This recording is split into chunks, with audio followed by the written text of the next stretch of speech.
I can't. You know, it's rude. It's, you know, you're working on someone's house and you're on the phone. Hey. Yeah.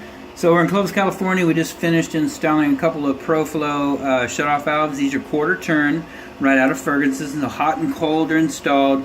The old ones, they had a different thread pattern than the new style, and so they weren't working. What we did is we took those off, took the old ferrule off, put a brand new fitting in there, so everything's good. The nut, the ferrule, the shutoff valve, all brand new, and like I say, straight from Ferguson. Left side looks like we got a brass craft supply straight out of Home Depot, provided by the homeowner. We did tighten that down onto the supply line there. On the right side, we've got a fluid master, which is what we use. Same thing, braided stainless steel, 3/8 by 20 long. So same product. We did install that. So we warranty the shutoff valves, the fluid master supply line, and then of course, you know, we did tie in this on the bottom.